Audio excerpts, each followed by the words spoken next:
Welcome to Air TV Africa. I'm your regular host, Abifab is my name. Today on trending educational news for the month of June 2026. Today is July 1st, 2026. So usually we used to take the trending educational news in the previous month at the first day of the other month. So today, July 1st, I have some cheering news. The first one is that a 16-year-old girl, Osonshari Okudayo, has broken long-time record by becoming the youngest person in Nigeria to earn the Chartered Accountant qualification, which is the ICANN through the Institute of Chartered Accountant. This teenager became the youngest chartered accountant in Nigeria in the month of June. The news came from ICANN. We were told that she wrote ATS exam, which is Accounting Technician Scheme, after secondary school, and she passed through it and also moved to the professional stage 1 and 2, and she got qualified at exactly age of 16. So the record from ICANN now said she is the youngest chartered accountant ever produced in Nigeria. That's congratulations to ICANN and congratulations to Miss Osonsari Okudayo for breaking this record of ICANN. Also from Air TV, we congratulate her for breaking this record and wish her more breakthrough in profession. Next news is has to do with NENFUND.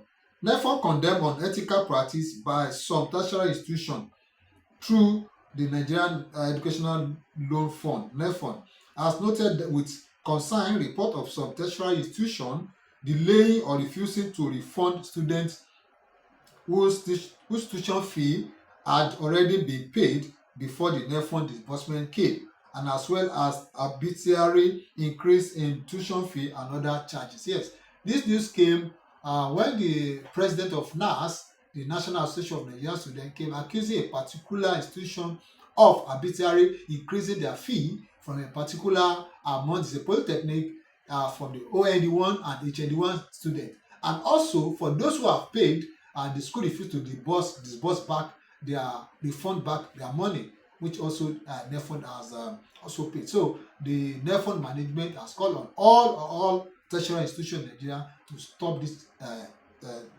sharp practice that is not edible, which is also not too good. If it's coming from any tertiary institution, this has to stop. It's not a good one. If the federal government has also approved the loan disbursement, let it be disbursed to the tertiary institution. So the next one, I have the news that federal government of Nigeria to redesign the NYSC, the National Youth Service Corps, is to be redesigned. Yes, they said extended orientation. Yes, part of the reformation that's coming, that the federal government will be extend the orientation camp from 21 days to 6 weeks. So the orientation camp will be now 6 weeks instead of normal 21 days. We call it a month instead of normal 21 days. It's going to be 6 weeks. Those are the reform that is coming to NYSC, and the committee has been set up to look into it. The next one said no more military director general, but a civilian will be held to aid the day-to-day activities, and no more military training. Military will still protect the core members. Yes, instead of having director general who is always brigadier general, so now the new reform has cancelled that is a civilian that will be managing the NYSC, Director General of NYSC, and there won't be military training again, putting on khaki and do military training. The fatigue, is no more there again.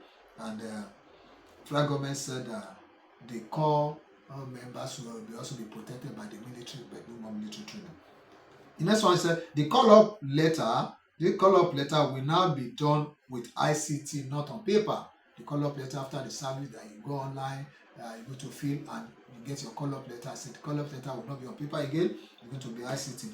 Now, part of the form said posting will be based on how safe the area is. Yes, instead of posting young couples to trouble zone, a terrorized area, or a war zone, or a area that bandits are taking over, he said, the federal government said that will not happen again.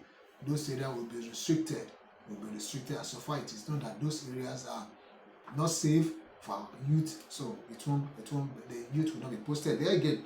The next one, which is number 4, is that orientation camp will not be 3 weeks but 6 weeks, like I've talked about that earlier. It's going to be 6 weeks.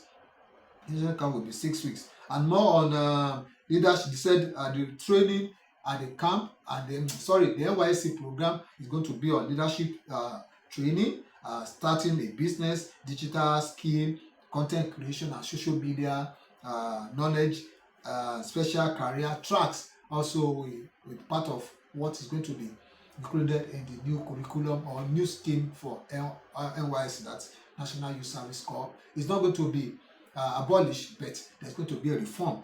NYSC is going to be abolished. There's some people have been calling that NYSC should be abolished, so it's not going to be abolished. They say place of primary assessment, you'll be the place where your degree actually fits. Instead of posting a lawyer to go to school to go and teach, post a medical or medical lines, medical staffs to go to school to go and teach. Said no, that this time around a lawyer will serve in the chamber or related field. The doctors, the medical courses will serve where they needed, not to go and teach. So that one is standard and is okay. It's a camp standard, and camp will be upgraded and ranked. So camp will be a standard. Instead of no water, camp is in the bush. So all those ones will be upgraded. And so no more personal parade and that will be replaced with a graduation ceremony. Yes, instead of personal parade, it's going to be a graduation ceremony so that the certificate will be issued on the graduation day. That means after graduating your first degree, you're also graduating from NYSC. So there will be a certificate as usual, but this time around it's not a passing parade, it's going to be a graduation ceremony. Then introduction of new uniform. There's going to be an introduction of uniform. They say it's going to be more modern and it's going to be cultural pride, and it will be worthy. So there won't be khaki again, since we are not going to have a military training, we're not going to have military director general. So we don't know. Some people say adire, some people say batik. Let's wait till then. I will also come back here to come and give you the news on that. The rotation camp will no longer be regimental. It's not going to be regimental. It's going to be free. It's going to be friendly. It's not going to be khaki or military training. That's better. Yeah, the next news I have is federal government to scrap GSS3, SS3 separation policy after 20 million people dropped out of school. Yes, this also news has been in the news for a while, but finally, the Honorable Minister of Education, Dr. Alausa, said that this time around, after this year, the next academic section, there won't be GSS3 again, and there won't be this thing. And the reason, said federal government plans to scrap the GSS3, SS3 separation policy after 20 million people dropped out, aiming to improve access and learning. The federal government has announced the discontinuation of the articulation policy that separated junior secondary school from senior secondary school, saying the arrangement has failed and contributed to a crisis of more than 20 million students dropping out of school before reaching senior secondary school. The Honorable Minister of Education, Dr. Tunji Alausa, said the policy, which required the GSS3 and SS3 to operate separately, both physically and administratively, has resulted in overcrowded junior secondary school facilities and underutilized the senior secondary school across the state. You should understand what the Honorable Minister is saying here, that the separation between junior secondary school and senior secondary school. The aim of the 6334 system then, when it was launched by the regime of President Ibrahim Badamasi Babangida, that the junior secondary school after DSS3 can go to trade school, can go to technical school, can go to vocational school, if wish not to go to college or not to go further to secondary school. I think that thing did not work after almost 40 years of practice. So, Honorable Minister of Education and the federal government said no. This time around, it's going to be a stress of 6 years in the primary school, 6 years in the secondary school. So, from either GS1 to SS3, or they're going to be Form 1 to Form 6. We used to have it in our time. In those days, it used to be Form 1 to Form 5. We don't know yet, but as long as the federal government and Minister of Education comes out to tell us what they want to do, I will get back to you from this channel here on Air TV Africa. Another bad news that is on the news for the month of June is that teachers died after alleged assault by people's father in Kogi State. The Kogi State Police Command has confirmed the death of a 30-year-old teacher Miriam Usman following the injury she allegedly sustained after being assaulted by father of a pupils. She disciplined at Brain Mind Nursery and Primary School in Okupo district of Ola, Olamaboro local government area of Kogi State. Yes, this sad news came during the week in the month of June, where pupils went home to report her teacher that she was flogged or disciplined, and the father came to the school, disciplined the teacher, assaulted her, but that assault leads to the death of the teacher. So the police command Kogi State said the father has been arrested, and some other people that linked with the assault on the teacher before her death are also being arrested. This is not encouraging. This is not a good one. This is too common in most schools in Nigeria now. The parent goes to schools and fight teachers, beat principals, which is not too good. Go back home, go and wait for your child to come. Discipline is discipline. So let's discourage this and talk to other parents that beating teachers or assaulting teachers or dealing with teachers who are pride of your child in the school should stop. The next one is another sad one again. The next news: boyfriend stabbed Uniport final year law student to death. This is not a charity one. Another story that happened in the month of June, and we have just to tell you that it's not a courage one.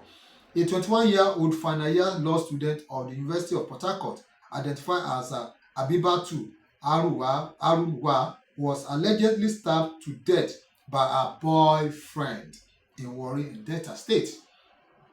The suspect, identified as 31-year-old Adedamola Michael Oyewole, has been arrested by the police command in Delta State after he allegedly stabbed the victim multiple times. Child is serious. Multiple times during a domestic dispute between the lady and the guy, both the boyfriend and the girlfriend. Multiple times. The police commissioner said the suspect confessed that an argument broke out after the deceased discovered he was married to a woman living in the United States. What do you expect? What do you expect? But that should not lead to stabbing her to death. Explain to her that you have a married person, and she also, being a final year law student, I think she must have promised herself, or you promise her that you're going to get married to her. She's still young, 21 year final year, and in the few months that is supposed to be called to bar. It's a pity on this. We also encourage our youth to live righteously, to live above the board. This is not too good. And also the young man who also stabbed the young lady. This is not encouraging. This is not encouraging. This should be stopped. From AirTV, we express our concern on this, the assault, stabbing, and stuff that is not ungodly in the education sector that should stop. We beg the Federal Ministry of Education to look into this, and also the Federal Government of Nigeria, also His Excellency President Bola Ahmed Tinubu, also to call the authority of these schools to record that this is not proper. It's not proper. And from AirTV Africa, we say no to assault. Say no to assault on teachers. Say no to stabbing. So come to the end of today, month of June, trendy educational news. See you again in a few weeks time for trendy educational news in July. Thank you. Like I said, and first my name, I remain your regular host.